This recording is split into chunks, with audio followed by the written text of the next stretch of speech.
maamulka degmada Ceelaf Weyn oo horkacayo maayirka degmada Ceelaf Weyn Baasha Xamdulla Warsame ayaa waxay maanta duba habeen ku sameeyeen sariibada hilibka ee magaalada Ceelaf Weyn. Geesta kale waxay maamulka degmada Ceelaf Weyn dhagax dhigeen kawaanka qalliinka xoolaha nool. Ugu horeyn waxa halkaas ka hadlay maayirka degmada Ceelaf Weyn Baasha Xamdulla Warsame ayaa sheegay inay mar walba diiradda saarayaan waxqabadka degmada Ceelaf Weyn ka maamul ahaan dadweynahana ku codsaday inay xoolaha ku qalaan kawaankaas cusub ee laga hirgeliyay magaalada Ceelaf Weyn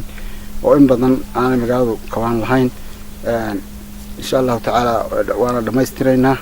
أنا مامور كدولة هوس أهان قدرت فينا وقدينهن نجحنا يحريهن وصمينا وحنا كبرنا أما فرينا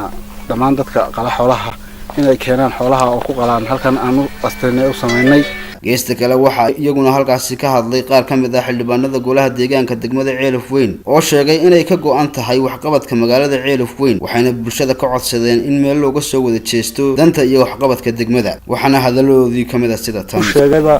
waxaanu dhagax dhignay saaka kawaankii lagu qaliyay xoolaha ee degmada Ceelaf Weyn iyadan hore u lahayn kawaan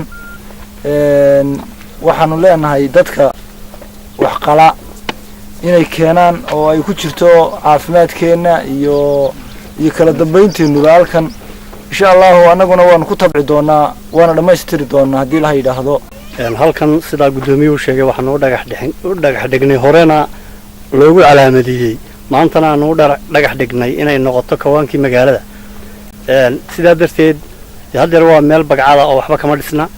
insha Allah taala ka dawladda hoose ahaan waxaan isku dayeynaa inaanu hay'adaha la kaashano dhisno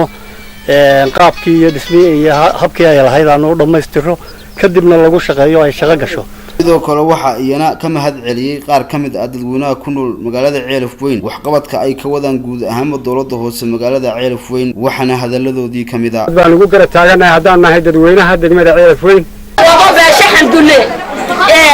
Baasha Xamdulla oo wado maayirkayga magaalada oo maanta naloo dhagax dhigay sariibadii oo naloo hagaajiyay oo aanu kawaankii wax ku qalanayno nimco gudafadii oo naga maqan nimco oo noo sugan waxa la iyo wax naga dhiman oo aan jirin oo aanu mahad u celinayno dawladda hoose ee magaalada waana ku mahadsan annaga oo wanaagsan waa shaqeynaa wallahi aad iyo aad u wanaagsan wax dhagax dhigay horena waa noogu sameeyeen hoosada qurux badan aan joogno أحمد مرسل أسكر تيفيجا يونيفرسال Ceelaf Weyn.